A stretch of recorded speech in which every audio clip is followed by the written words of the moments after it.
Hello, everybody.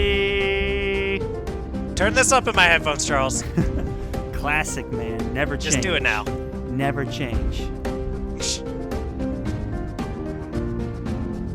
Yes, yes, yes. Hello, everybody. Welcome to another super exciting, super special episode of the Friends Talking Fantasy podcast. My name is Charles, and with me, as always, is my friend Dylan.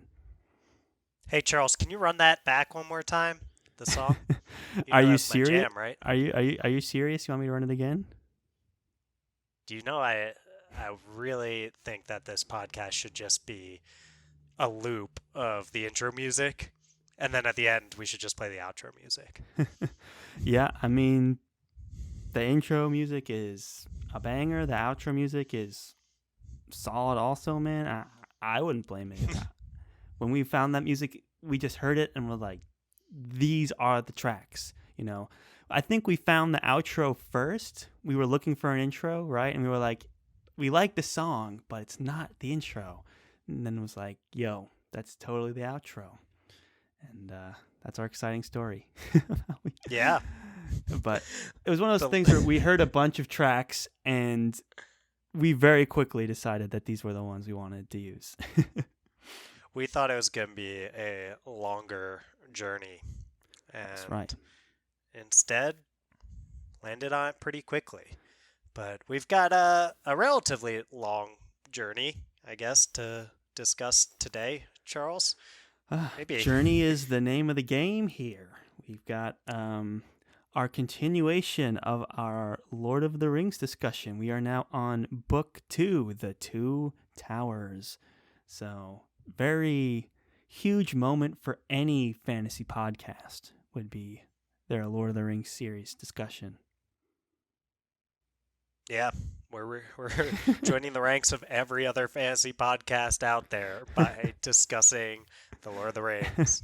I mean, how can you not? You gotta do it. The grandfather of all of these things. I mean, one of the most influential works for me, for sure. But this is your first time reading The Two Towers, as we all know. Yep. And do you want to start off with your first impressions, or should I drop this quote that I have prepared for us? Drop the quote. All right, so I wanted to kind of start off our conversation with, in the intro of my version of The Two Towers I was reading, it had a really nice short review by C.S. Lewis, who was actually a fan of J.R.R. Tolkien. People might not know, C.S. Lewis was the author of the Chronicles of Narnia, the first book being The Lion, the Witch, and the Wardrobe. So I'm just going to go ahead and get right into his review. No imaginary world has been projected which is at once multifarious and so true to its own inner laws. None so seemingly objective, so disinfected from the taint of an author's merely individual psychology. None so relevant to the actual human situation, yet free from allegory. And what fine shading there is in the variations of style to meet the almost endless diversity of scenes and characters, comic, homely, epic, monstrous, or diabolic. That's the review. That's interesting. It's a really well eloquated review. Better than what we usually see. Eloquated a word? Is it? You're the scholarly type. You tell me. I would check Google if it was worth our time. Do you know what? Tweet at us. Let us know if eloquated is a word. I would say it is eloquent, and it's not a word.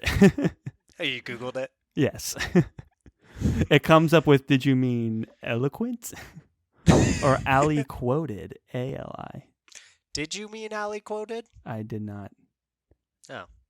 Well, either way, we get your point, Charles, which is that it is kind of funny, though. It's like, it's well eloquated. This is why I'm not a writer, everybody, and C.S. Lewis is.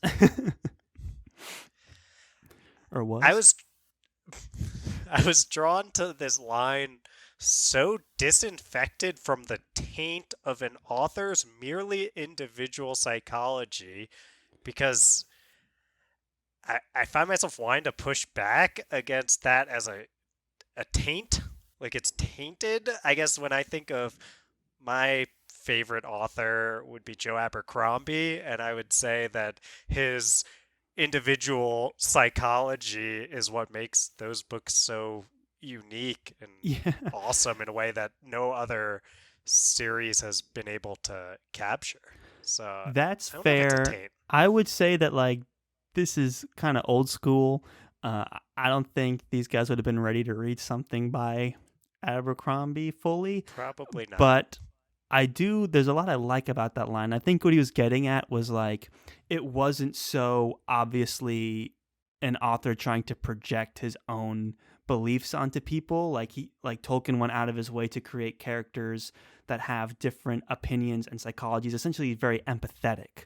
Which, if you're building a whole world, you kind of need that empathy to be like, okay, this character, like, okay, Faramir needs to be able to see things more objectively than, say, Boromir did, or, Sam is very single minded and Frodo's compassionate. So it's like all these different um, psychologies going on and that exist beyond just his own biases, which not an easy thing to do as a human being.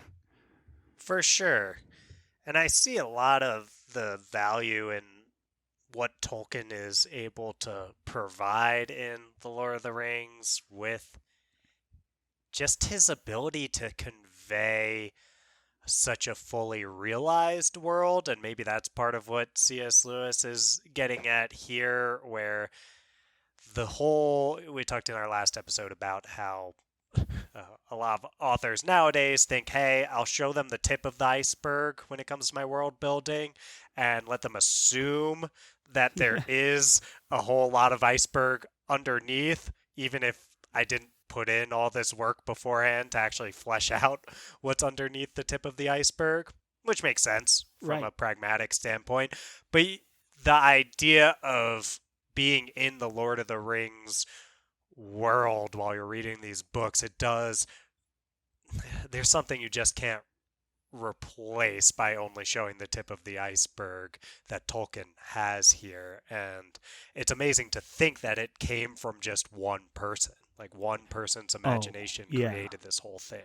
Yeah, and that's what makes these books stand out through like the test of time, and so it makes it so influential. Is just like how deep the lore of this world goes, and how far back all these characters go in their lineages, and even in their present moment, their families, what they do, where they live. It's like every setting has a huge description, and all the settings are different from each other. It's like, oh, you're on the steppes of Credith Ungle, or oh, you're on the woods to Isengard, and he's able to describe with intense detail what that path looks like versus what those woods look like. I remember there was one point Faramir blindfolds them, and it's just a whole page. It's like of a solid paragraph, no breaks, describing their walking blindfolded.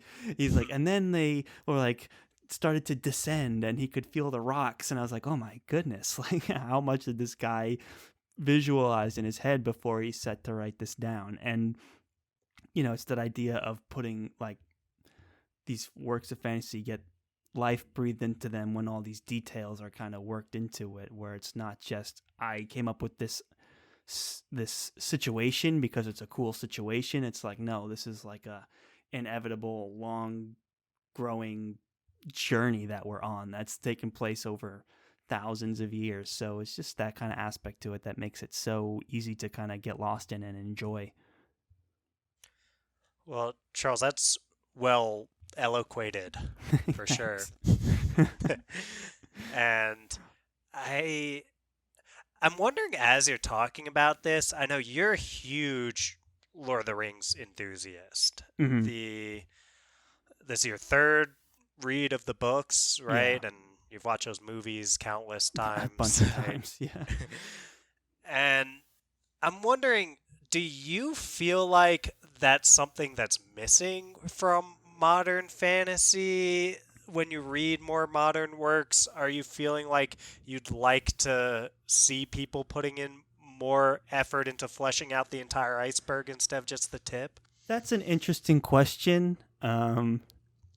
And it brings like there's that next line in the C.S. Lewis review that says like none so relevant to the actual human situation yet free from allegory, and what fine shading there is in the variations of style to meet the almost endless diversity of scenes and characters. So I think that's this idea of like relevant to the human situation but free from allegory, to me is what fantasy is and what makes fantasy really good. Tolkien just happened to be a guy who was passionate about settings and history and languages and the things that make for like this longer path. But what I say, like, do I wish there was more of that in modern fantasy? For the most part, what I like about modern fantasy is that it really explores that human situation, being completely removed from the physical, like literal humanity, like as it exists in real life. For sure. So that's what I really like to see, and why I love modern fantasy so much, and why reading George was such a influential moment, was this idea of putting a little more of that human conditioning into the story of like, hey, if a character as noble as so-and-so would exist in this world and they gave them a noble path, that person would just take advantage of it and kill you or something, you know? So it's like a very interesting ideas, and that's what has gotten me excited. Do you need to have all these things fleshed out to have a good fantasy book? I don't think so. You can tell when there's authors that are passionate about their world building. Like George put a ton of time and effort into Westeros, so it's like he has characters going back through all these time. He has maps. He's got, you know, different political parties and families, lineages. He's got all of that too. I think, but we don't necessarily need to read about it as so much. For me, like as much as I love the Lord of the Rings books, I don't know if they would be my favorite fantasy books of all time. They're way up there, but a lot of what kind of holds it back for me is that dive into descriptions and languages and things. You know, a part of what makes someone like Sanderson so fresh is that they tell you what you need to know to get the story moving, and it's exciting, and there's consideration for entertaining the reader with every word in Sanderson's writing, whereas Tolkien's content to sit for a moment and go on about a certain place or a certain character for a long period of time. So I think all the best fantasy stories are going to have this whole world built in their minds, and that's what makes the moments that happen feel so lived in, that idea of the human situation. It's like you need a proper setting that allows for those kind of human situations to feel earned and lived in. So in that respect, yes. But in terms of like, and here's the iceberg as you go under the surface and it cascades down in this azure blue, and it's been here for hundreds of years. It's like, okay, what? Like, I don't need that part of it, but you can tell me that it's there, and it's, you know, put it into the story. That's fair. And I was asking you because I thought maybe you'd be more inclined to this viewpoint that we need more world building and stuff than necessarily I am. I'm very character focused in terms of what kind of books I like to read. Right. And you are too, Charles. So maybe we're not the best examples of people who would die on the hill of world building. Yeah. Like I find in my personal life, I'm always for hundreds of years, Charles, and was site to the great Battle of the Red Hill. Yeah. I always find in my personal life, I'm like, can we make this shorter? How can we save time? How can we, get there in a more efficient way? I always have that kind of headspace just in life. So when I'm reading books, it really depends. It's whatever the author's passionate about. But if I was writing a book, it would not be anywhere near as descriptive as Tolkien's is. And because I'm just not a descriptive guy. But Tolkien makes you enjoy reading Go it. on, Mr. Not Descriptive. And that's that. I'm not very eloquated. Well, you're making that point, clearly. No, it's just I was going somewhere with that. It's just a good author should make you feel passionate about what they're passionate about, right? In Tolkien's case, describing settings and languages and things is what he's really into, and I enjoy reading it because I get that passion coming through. Same way that I enjoy reading something like Kingkiller's Chronicles, which, you know, he's got such a unique way of writing, and he's so focused on certain parts of, we're going back to this idea of the human situation, and I'm just all on board with that, and I love that for that, and I love Kingkillers for those reasons, separate from why I like Lord of the Rings. So it's just the author's voice being very strong in both That's cases. fair, Charles. I think that's huge. Is the best books seem to come out of when authors write what they want to write. Yeah. And Tolkien was obviously very excited about his world and presenting it to people. And when someone's that excited, it's hard not to get at least a little bit excited too when you're reading it. And I was thinking, I've heard it said before in multiple places, this idea that basically everything you write, every scene, every interaction, basically every word, should in some way serve to advance the plot, advance character development, or both in a book. And I would say that Lord of the Rings does not necessarily adhere to that rule, and is pretty far from it when you compare it to something like Sanderson. I would agree with that statement. Sometimes you flip a page in Lord of the Rings and you just see these super chunky paragraphs, and you're like, oh Lord, we're in it now. And it's usually not an action scene; it's usually a descriptive scene, which is fine. It's what you're reading Lord of the Rings, and you're in this new world, and it's so alive that it's never like a chore. But that's just what the experience of reading Lord of the Rings is like. It's like, does reading this huge description advance the plot or develop the characters in any way? No, but it sets the tone for Tolkien's whole world, and it breathes so much life into his world, and that's what makes those books so popular. Even though things aren't advancing constantly, it's like, this is a let's stop and take this in kind of experience. For sure, and we do get the time to take things in the Two Towers. Definitely. There are a few scenes or events that had that same feeling I brought up around the Bombadil stuff Really? in our last episode, where I was like, oh, we're still doing this? What scenes did you find to be... The Ents. Oh, man, I like the Ents, man. Treebeard's one of my favorite characters. I mean, the idea of the Ents in some ways is that they live really long, so they take their time with things, and I like their language. They're always like, ho hum, don't be so hasty, because they're trees and they're like have lived for thousands of years. Yeah. It's like, you're talking too fast for me to understand you. It's like, I'm a tree, right? Like, I take hundreds of years to grow. So it's like, and it's like, oh, what's your word for that? Hill? What a hasty way to say something that's been forming for thousands of years. This word hill, which when I read that, I was like, what a fun perspective that is. And I always liked Treebeard, man. He's so fun.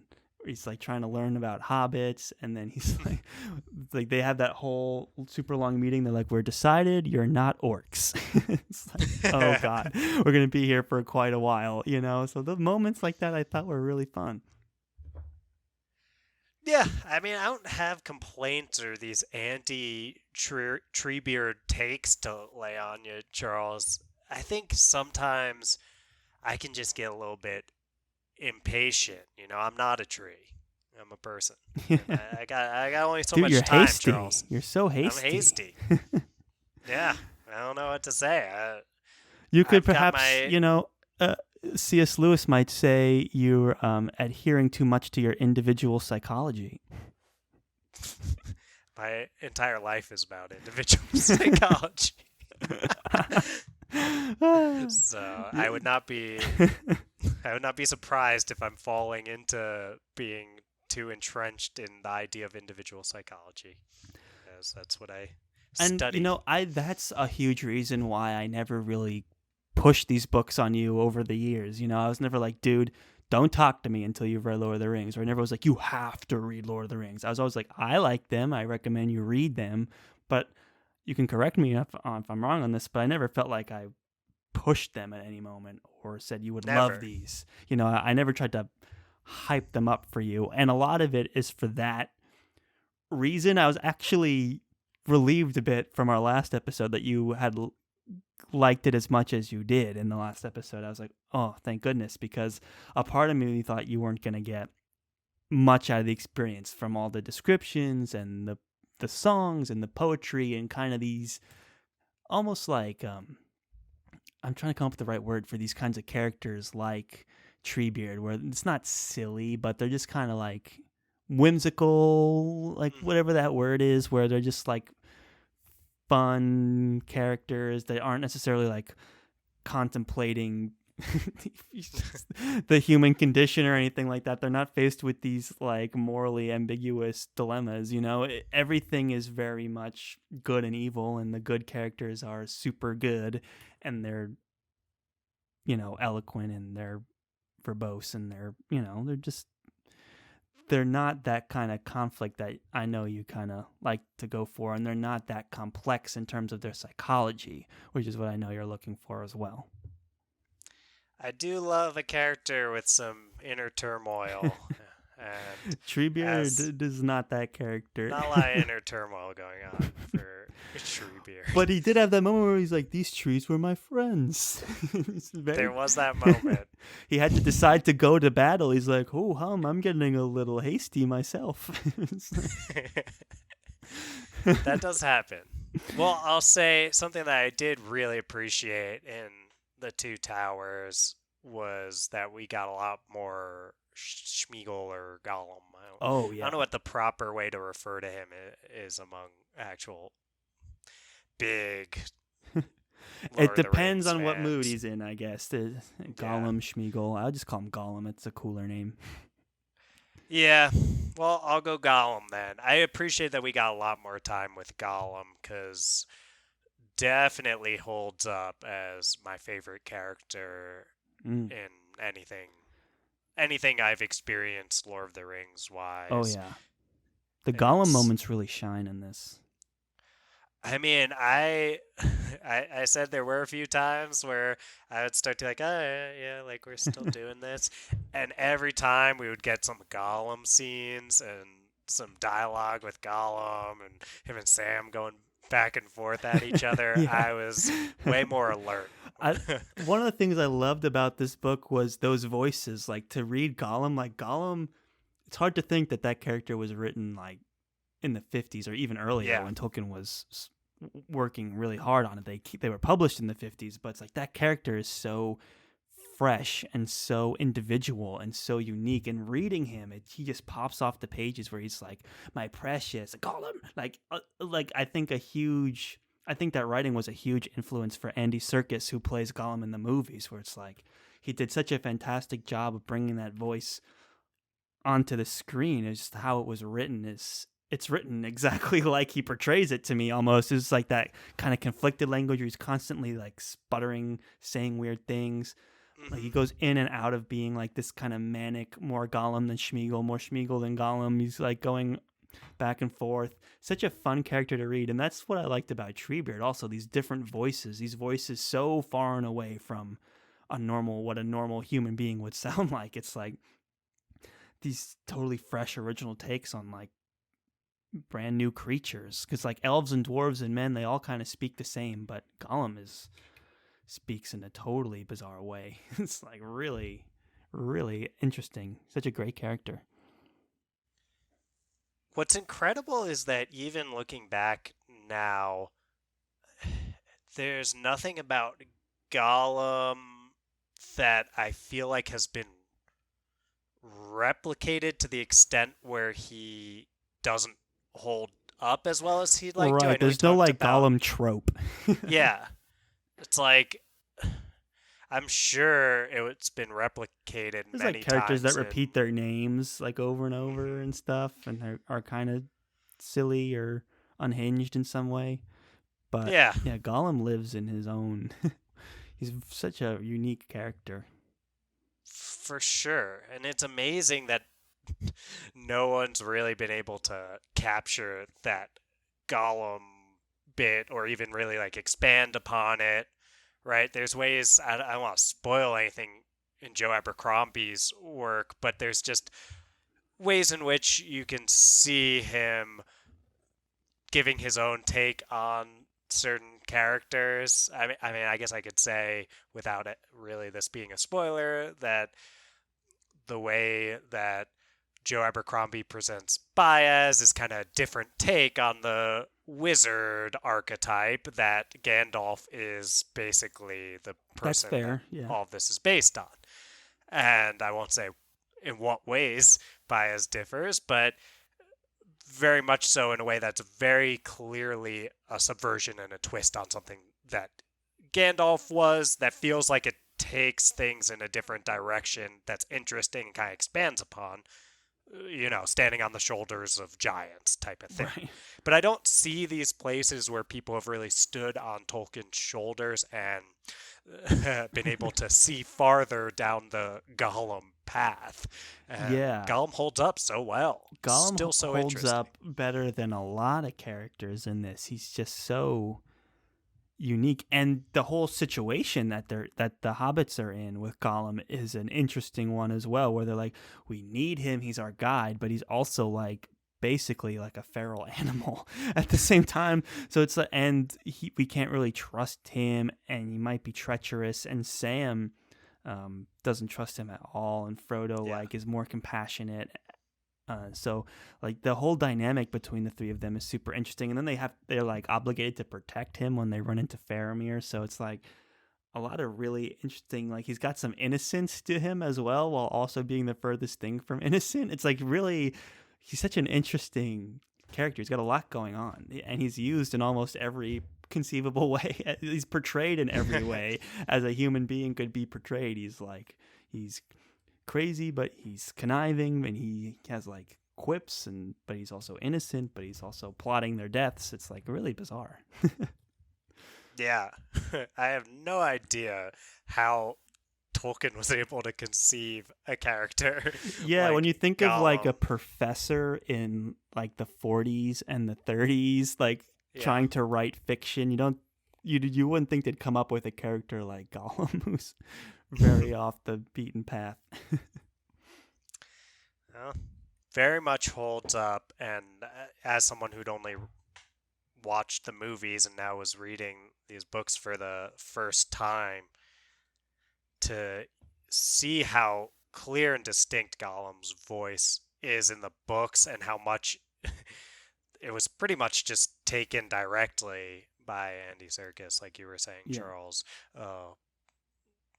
I think that we were talking about in our last episode how Gimli, for example, in the books maybe doesn't seem to have as much voice or charisma as we felt like the actor. What's his name? Oh, I Charles, do you can't know? Sorry to say put you it. on the I spot do if know you. it, but I don't know how to pronounce it. It's like I'm gonna butcher it. Let me just Google Either way, it. I mean, I'll let you Google if you It's want like to, and I'll Reese say Jarvis, or it's like Reese something.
stay together till the end when they just get separated because Frodo runs. He's so excited to be out in the exit, he just like sprints off, and they get separated.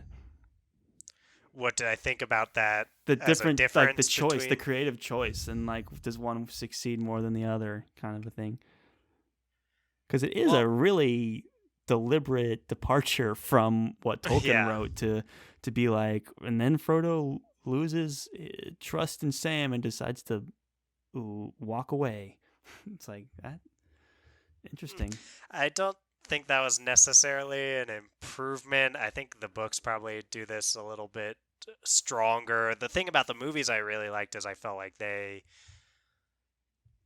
captured that moment where Gollum is saved uh, um, by Frodo at the Forbidden Pool Yeah, in a way that felt like it drilled home why Gollum would then betray them and this whole thing. I feel like the movie set that up really well, but the decision to then have it be that Frodo loses trust in Sam and stuff like that, I could take or leave that bit. And I like this. I like the bromance between Frodo and Sam. I think better in the books than I do in the movies. Though they do it well in the movies. they I think do. it's a little bit stronger because you don't have these weird moments where it's like, wait, this one small thing that Sam did Sam ate all has the you. lambus bread, even though he Yeah, denies it. I don't believe him, and I'm I leaving believe now. the Yeah, I believe the corrupted gray thing that keeps talking to itself instead of Sam, my like lifelong friend or servant or whatever is going on there. That's still kind of creeping me out, the whole master thing.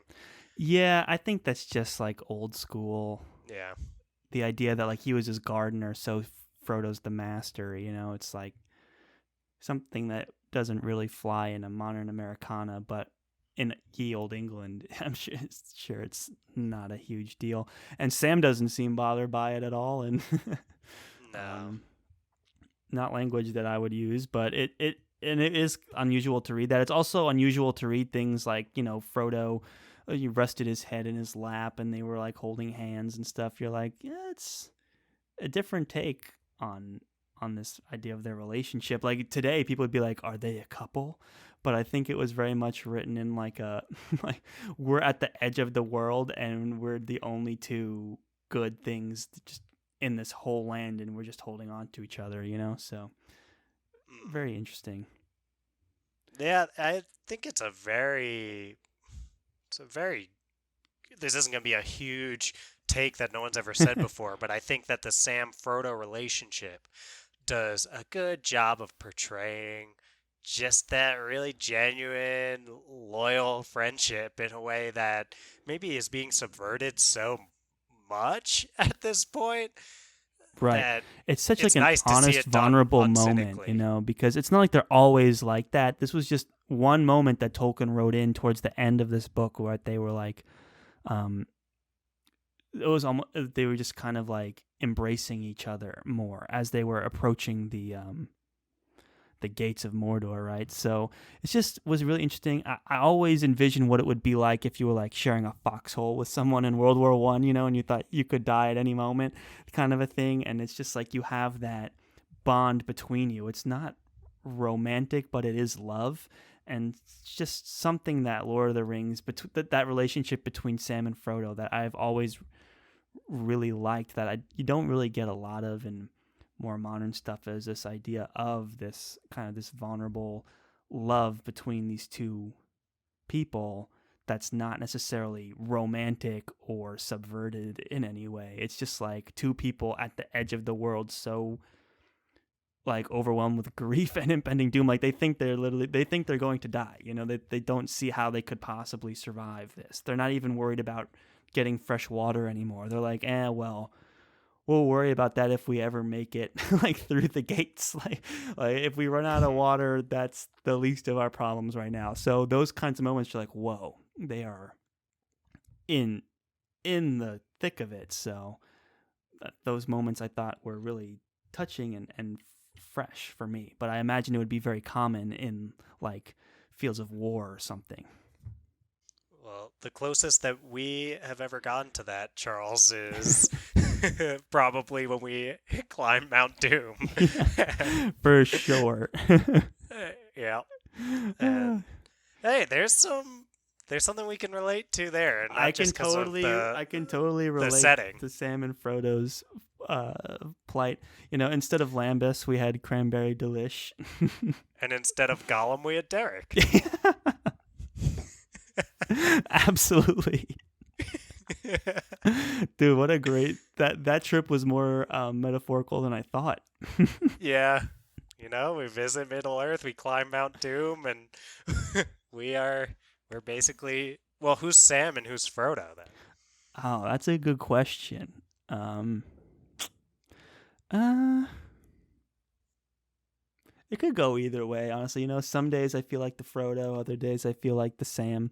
In that situation, seeing as I was the one that came I feel like closest you to were death, Frodo. I would be the Frodo. Yeah. Yeah. All we know for sure is that Derek was You were gone. like, I don't trust this Derek guy. I don't know why he had to come with us. I was always saying that. It could have just been the two of us, you know. It's funny. Yeah, well, that's a plug, I guess. If you want to hear us self-indulgently talk more about our trip to New Zealand and to see the Middle Earth stuff, then we will be releasing. That's coming out in a few days, actually. So that Mount Doom trip one is the next episode after this one. So this is a Sunday episode, and that's a Wednesday. Oh. Yep. Wow. Our first one came out last Wednesday. You're right about that, Charles. Yeah, I'm right about it. Well, yeah, I mean, I'm not surprised. You are the dachshund of the.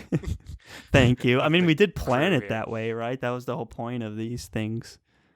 For sure, yeah. I just, you know, as the Kelsier of the two of us here, you know, you're just happy it all Mistborn. worked out at the end. I just got to be the face of this thing, and I'm glad that you're there to make sure that all this stuff is actually being released. Yeah, no worries. Oh man, there's so much more to talk about here. One of the other characters that I really liked, I'd say after Treebeard and Gollum, another character that for me had a really strong presence in this book was Faramir. I'm a big Faramir fan, and I'd say he would be home in any modern fantasy story. I felt like Faramir in the books was one of the biggest improvements over the movies, I guess. It's hard to use the word improvement about something that came before. Yeah. One of the things that sticks out as substantially better than in the movies, I feel like, I don't know. We had a lot more I've time seen with Faramir. Those conversations between Frodo and Faramir and like the interrogation almost. It was a conversation where Faramir was basically testing like how much is Frodo for real or is he some sort of evil? Like what does he know? How much information can I get out of him? And Frodo's like, I can't tell him about the ring because it's too tempting. So they have this back and forth trying to withhold information and only give out as much information so that they can trust each other. And Faramir's approach to it is so interesting and so fresh after reading a lot of the Lord of the Rings series up to this point. Like every character is very like virtuistic and almost kind of like doesn't even matter who else is in the room. They'll just say something and it will be so right and so true. And Faramir's one where he's like, yeah, you know, my dad would probably want me to take this. And I know Boromir wanted it, but, you know, I got to stay true to the logical thing to do.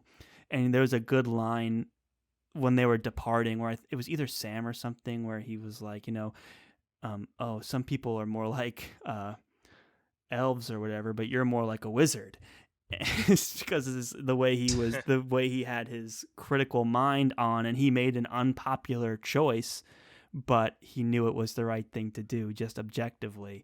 And I don't think that had enough time to play out in the movies. And in the movies, he just seems like a worse Boromir. Oh, that's He's literally very much a what I was sad going child. to say, Charles. Yeah. I was literally going to say worse Boromir is my memory of Faramir from the movies. And I'm looking at a picture right now on Google Images of I don't know the actor who played Faramir, We're gonna go through but this again. I I mean, actually don't know the guy's name for this one. David Wenham. Wenham. sure, and he's next to Sean Bean in this picture. And they made his hairstyle, his facial hair, all this stuff basically like exactly the same as Boromir. And I don't know, there's just something about the way that Sean Bean's kind of holding himself that makes him look so much more badass Yeah. and cooler Yeah, there's a funny than gif Faramir. in that was like one of the extended scenes in the movies where Denethor, their dad, is like he's just having this like dream vision of Boromir and he's all smiley and happy, and then all of a sudden like Faramir fades in and Boromir fades Mhm. out and he has like this shocked, disgusted, disappointed look on his face. It's so funny. It's just Yeah, it's a weird route that they went in I think it was just in like the economy movies of with how much time can we develop this character versus other characters. I'm glad we got to see the version of him in the books because he comes off in a lot of ways as a more level headed or like with more I guess self-restraint version of Boromir in the Right. books. And it's like, Exactly. "Oh, that's so cool to see a person representing the humans in this who gets to be this pragmatic but restrained voice Right, and besides restraint is Aragon the who's word of it, and that's what made him so interesting.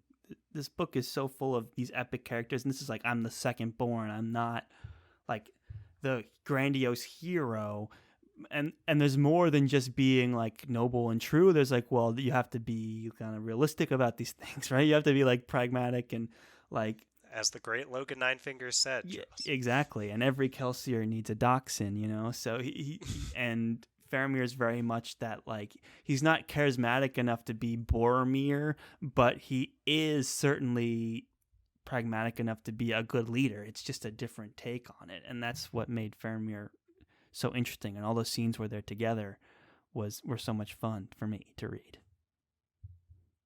Agreed. The FTF podcast is very pro Faramir We in are pro this. Faramir. We're pro Gollum. We're on the fence about Treebeard. I wish we were more pro Treebeard than We're we split. are, but we have to, we can't agree on everything. um, Yeah.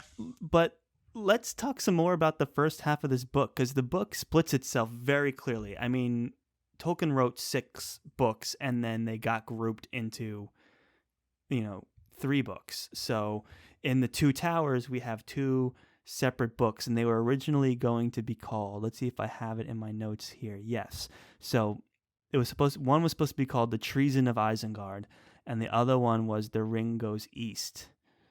Huh. Was the name of the other one. And then Tolkien even What is has gone on the record of being like, as finding a title as that would come as close as possible to connecting these 2 super different books. We chose the Two Towers, and even then he's like, well, there's like 6 different towers in these books, so it's like it's not clear which 2 they are. Although Tolkien does go later on the record to say the 2. It's Isengard, and then it's Cridith Minas Morgul, I should say. Minas Morgul, the one that the lead ring wraith like comes out of, that Frodo and Sam are watching that army march towards Gondor. That's that tower. So those are the 2 towers basically. Gotcha. Yeah, they split up. There's the is the treason of Isengard spelt like tree beard? TREE space SON. assume That would be epic. I assume it was named for the amount of time spent with the Ents. I love the Ents, man. In the movies too, they have a great line in the movies that I thought was in the books, but it isn't. Where it's like, I always loved going south. Feels like going downhill. that idea. It's like such like a thought a tree would have, you know, where it's just like, don't be so hasty. I just love that idea. And then the fact that they just go to war and overthrow Saruman. I love that scene where, you know, the trio, right? Aragorn, Legolas, Gimli, they are searching for Merry and Pippin, and they do this I really like the way this series kicks off where, you know, Boromir dies, Frodo's gone, and they're just like, the Fellowship has failed.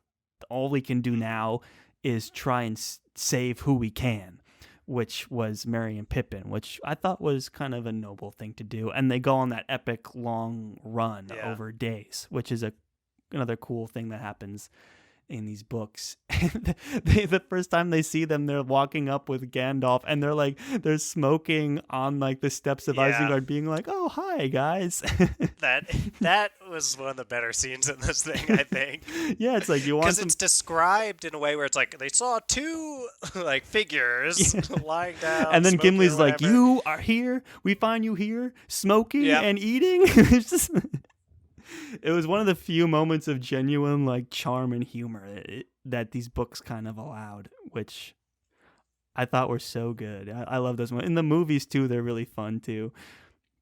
Where it's like we ran for days. We thought you were dead, and here we find you. And they're smoking old Toby, and of course they're being like kind of cheeky that whole time. This is very fun. It's interesting that what Tolkien wanted to do was split things up kind of the way that George split up characters into different books with parallel timelines. That's true. Going on. Very Georgian. So Tolkien was probably like... It's funny how he keeps saying like, oh, it's a very George-like of him. Meanwhile, he wrote these books 40 years before George. True. I guess it's just funny to think... It's similar to what George would It's like, oh, what an interesting take that was different from the movies. So I think you gotta step back and be like, dude, this guy, there was nothing, and then there was that. It's kind of what it feels like in terms of modern fantasy. It's like, look, this is what. Before this, we had fairy tales and folklore and stuff. Well, I was trying to say that he was probably pitching it like, all right, we'll get Gimli and Gandalf, and we'll get Legolas in this one. Make sure to get a lot of Treebeard time, and then the other one it's mostly Bombadil. But I can't believe you're comparing anything that happens in this to Bombadil. Bombadil no, the other one's so extreme. At least Treebeard went on to fight Saruman. There's also... I'm probably going to get heat for this, huh? If I go too far. There was also a pitch to book 7 that was exclusively Shelob. Are you serious? No. But it is funny when it's very like old school fantasy. I'm not even criticizing. I just think it's like interesting to look back on, where Sam basically defeats Shelob, and I did enjoy getting kind of more background on that character so that you get to... Yeah, Tolkien did a great job of weaving in explaining who Shelob is while also keeping that scene mysterious and scary. It's like really well done way to explain a new character while also keeping the progress of the horror of not knowing what's happening. Like, fantastic. Extremely well done, and my memory of what that was adapted to be like in the movies is just like, okay, now a spider thing's attacking them. Okay, I guess this is happening now. Maybe there's more than that, but that's just my memory. It also gives mad props to Sam, which the movie doesn't do as much. It's like, and then for the first time in its immortal life, it was wounded. And then the orcs are like, there's some super strong warrior about here that was able to... like probably an elf, like some super strong elf warrior probably. Like, we got to leave before he gets here. Yeah, it's just Sam. Yeah. Gardener extraordinaire. Sam's really growing into his own here. Yeah. No, there's an epicness, I don't know if that's a word, to the way that the fight scene with Shelob is written that Truly. is really cool. Just the description of Sam, it's like Sam charged with uh like more, I don't know if it was like anger or whatever, Right. but it's like more force than like anyone in the world is kind of the way it was described. It is more And old it's like, school. Instead of like getting the blow by blow, which Tolkien never does, yeah, like the Battle of Helm's Deep was not a blow by blow thing, and neither was not at this. all. It's very much he's focusing more on like overcoming these emotional odds and the change in your character and what you focused on, you know? It's It gives it like so an epic old school vibe to it. And the language of it is so intense. Like the words he chooses are very intense. definitely. And it's cool seeing Sam wound, I guess, Shelob, and to feel like, holy crap, when it happens. And I didn't necessarily feel that when I watched the movie, where I was just like, okay, like, spiders attacking, like, I'm dealing with this now. So that's Oh, pretty here's a quote. cool. But almost before she, being Shelob, was aware that a fury was upon her greater than any she had known in Yes, countless years, the shining sword bit upon her foot and shore away the claw. And then there's one, no onslaught more fierce was ever seen in the savage world of beasts, where some desperate small creature armed with little teeth alone will spring upon a tower of horn and hide that stands above its fallen mate. Which it's that's like, exactly what I was referring to. reading Yeah. those lines, you're like, whoa, what is happening right now? It's so much better than like, and bones were crunching, and he swung his sword, and it met purchase on a, on the, on the exposed armor, which is also cool, but Different strokes for different folks. true. This brought me back to like Helm's Deep, which was my favorite. I mean, the Mines of Moria in the first book, which was my favorite scene, and this Shelob's Lair is another one of my favorite scenes. Tolkien writes some great, almost horror to it. I just thought both the Mines of Moria and this, just these scenes really came alive. With Tolkien, a guy who doesn't write that much action, when he gets into it, it's super good. I was like, you could make a whole book where just this crazy stuff happening to people, but he's very restrained. And when he has those moments of like, here's something super intense going down. It's interesting to see the contrast and the willingness to like contrast from this, where things kind of started, to where we're at now with the modern fantasy, more blow by blow fight scenes. Right. And just these moments like after Sam wounds Shelob, where there's the lines that Tolkien writes something like, but whether she like restored herself and then went on to do more bad stuff, well, this tale isn't about that. It's like, yep. And most people, if the tale wasn't about it, in modern fantasy, would not have Yeah. wrote that the tale isn't about it. They'd just keep moving. Right. But I don't know. There's charm to seeing Yeah, there's something that. about those like old school things where it's very much a fairy tale. It's like, and then they went on to whatever, and it's like, but not our thing, right? It's like this character did went on to do other stuff, maybe, who knows? So, no, I Shelob was one of my top scenes. That whole Shelob's Lair chapter. It's right at the end too, and then the way this book ends, where it's just like Sam finds out Frodo's alive. Like I can't imagine like reading like this book just came out and you're reading that, you're like, Frodo's dead, whoa, and it's like Frodo's alive and he's captured by orcs, and then the book ends. It's like, well, guess I'm waiting until next year to find out like how this How whole far thing apart ends. were these I published? think they were published a year apart, I want to say it, but I'm Good on honestly Tolkien. but he like wrote them all, and then the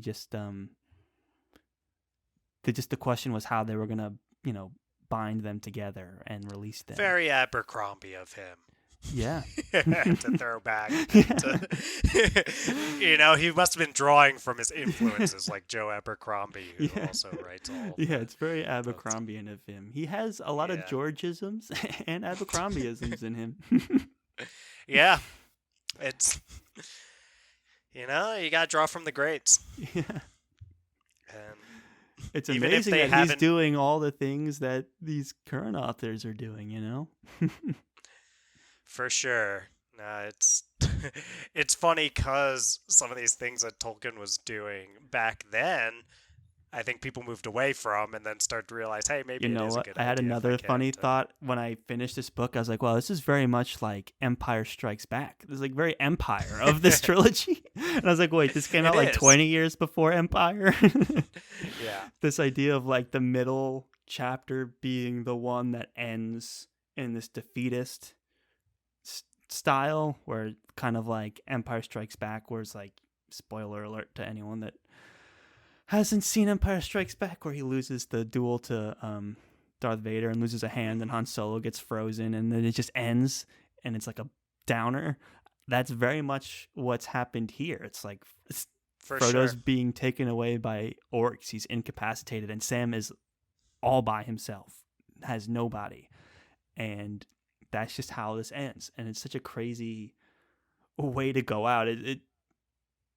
It's I don't know, it's what makes these so epic and so like standing the test of time, and how so many other works of fiction have built on that pacing of it and the story structure. I mean, Tolkien didn't even intend to make it a trilogy, and yet it's still wove into this like beautiful story pattern that a lot of people, when they're publishing or making movies now, it's like even like Avengers, like the Avengers Infinity War, where it ended and it was like Hmm. disastrous. Oh, spoilers for Avengers if you haven't seen Avengers Infinity War.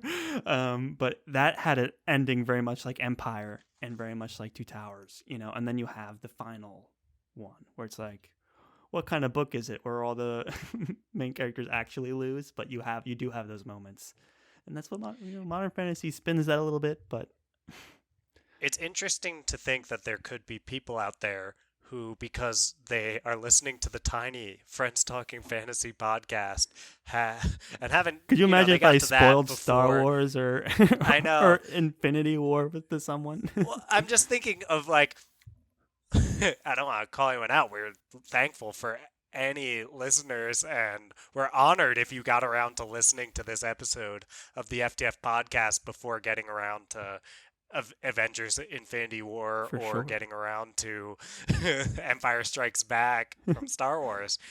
We are surprised though. Yeah. Yeah, we are surprised, but we are very grateful. And Yeah.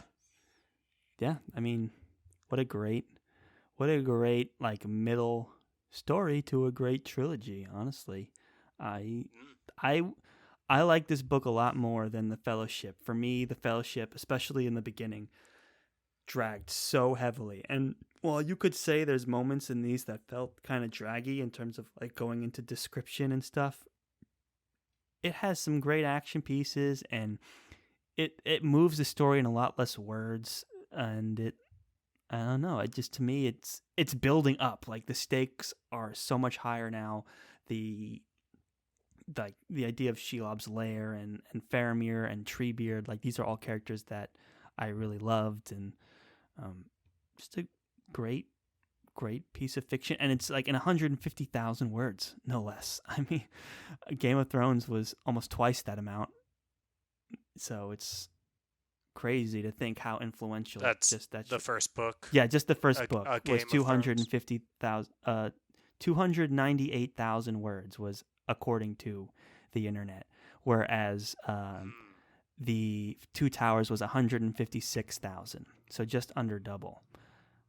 Fellowship of the Ring was 187,000.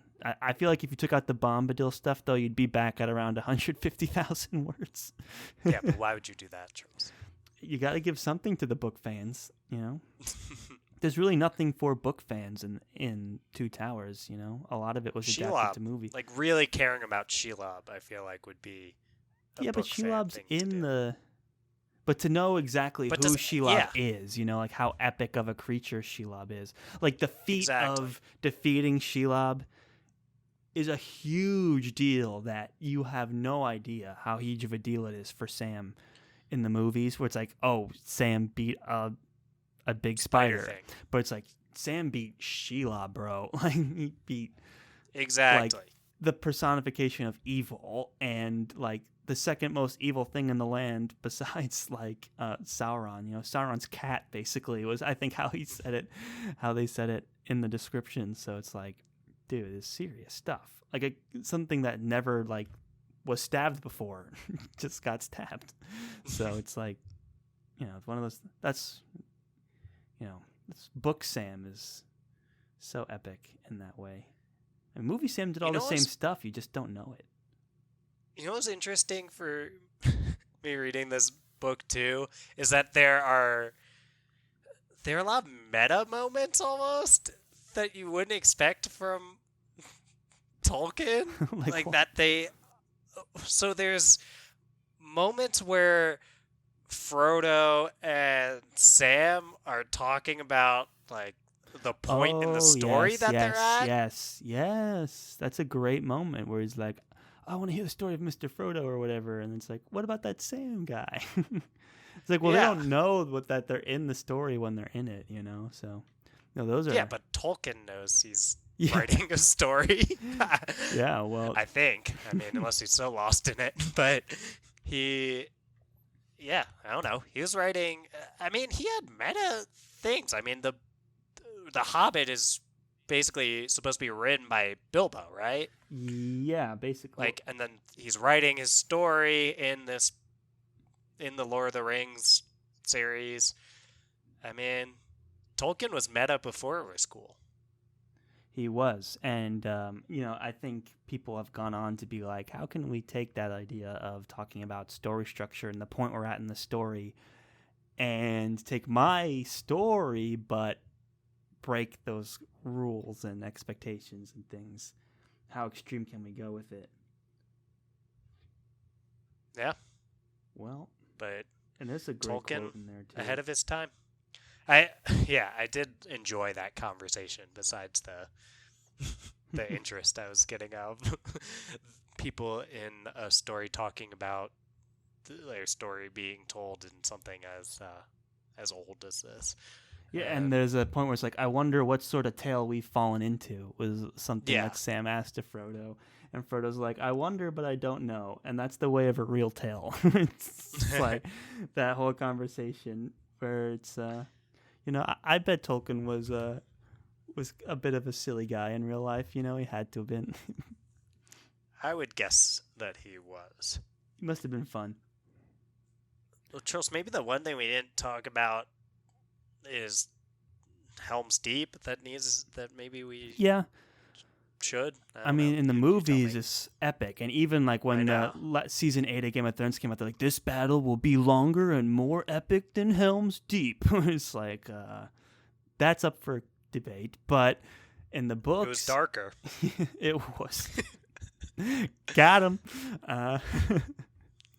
I mean, looking at Helm's Deep, where it's like super blue and bright, like it's in a studio, but it's Helm's Deep stands on its own in terms of movie battles, but and to compare it to Helm's Deep was such a bold move that did not pay off. But anyway, in the books, it does they do that thing that you were asking about in the last book of like doing the body count thing between Gimli and Legolas, which was fun.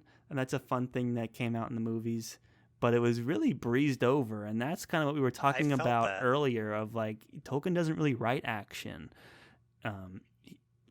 This book is only 150,000 words long, and so many things happen. I just think his economy of words, it's like this huge epic battle that was a third of the movie is a couple pages in my story. I'm spending more time describing other things. Well, I'm sure it was more than a couple pages, but it was a chapter, but it wasn't like the percentage dedicated to like the battle in the movies versus dedicated to pages of the book they're way skewed from each other. It's a big difference, and I was pretty surprised by that. I was amazed that Peter Jackson and everyone else who worked on that were able to see what they made of Helm's Deep in what Tolkien wrote. So That's true. Pretty incredible that they carved that so true out of that whole thing. I feel like the Gimli and Legolas stuff, which is so fun and action packed in the movies, in the book, it's almost just like they'll see each other every once in a while and be like, "Hey, dude, where you at?" It's like, "I'm at 42. What about you?" He's like, 39. It's like, "Oh, cool. Well, see you later." Well, in the movies, it was like, I just shot one, and I'll say 41, I'm at 42. 41. Yeah. It's like, yeah, I can see that. And I mean, those guys that made the movie, they were brilliant editors. I don't know how they thought to expand what they thought to expand and condense or remove the things they thought to condense and remove, but they they did a job that I would have never thought possible. And I would have never considered making Helm's Deep like a huge deal as it was made in the movies, but it's such a fantastic moment that made those movies as successful as they were. And I mean, Tolkien did what he was good at, and Peter Jackson and his team did what they were good at. They wanted to flex more of their special effects, and they wanted to do a battle, and Helm's Deep was a great opportunity for that. And it is that dramatic moment where at the 11th hour, Gandalf arrives with the sunrise, and they come down, and King Theoden's like, "We'll ride together." Like, because there's a point where they're just totally overrun, and they're barricaded the doors, and they realize, like, what are we going to do? Wait for them to bust in? Why don't we just ride out there in like a blaze of glory? And it just happened to be that 11th hour moment of, oh, Gandalf is here and saved us all. So, which you can get away with in Lord of the Rings. It's not considered a trope at this point. It's kind of, it seems like Gandalf has returned and he's back and he's more powerful, which has become ultra mega trope. That Gandalf character has been done 1,000 million times. The idea of returning, like thinking that they died and coming back. Even before Gandalf, that was done in fiction, but like Gandalf was that modern fantasy example of it that was super popular. Set the stage for a lot of resurrections that have frustrated many, many people. Who so many people like shouting trope at others. So many Tolkien clones that we've had to wade through since. Yeah, well, resurrection's an interesting topic. I'd almost think that could be a fun thing for us to talk about more. Yeah, like a character series of like best and worst resurrected characters. Yeah. It's like, here's a character that had no business being resurrected. I've read some. I mean, because it has the chance to be this really epic moment, but most of the time I feel like it just takes away stakes from... Yeah, I mean, it takes a lot of guts to kill the main character, or a main character. Like, to kill Gandalf was like a huge deal, and then to bring him back somehow managed to be pulled off as a huge deal as well. It's not an easy thing to do. It's not easy, especially now that Gandalf exists. Yeah, most of the time you're gonna probably fall flat. My general blanket statement recommendation for Resurrection would be don't do it. Yeah. But I mean, it can definitely be done well. That's also like a modern fantasy approach to things would be like to hope that they would get resurrected. It's like, no, dude, they're dead. Like, spoilers, I'm not even going to say it, but we reviewed a series a while back that had this resurrection trope in it, and it was subverted in a good way. Dylan, I'm hoping you're remembering what I'm talking about. Yeah, it's not huge, but it was a main character went out in a blaze of glory. Yes. And there was a play on the resurrection trope, you know? For sure. And I don't know how appropriate that would be to bring up in this, but... No. But it is moments like Gandalf's resurrection that set the stage. And we haven't covered that many books, by the way. So if you look back and you've read the books, you probably know which one we're talking about, too.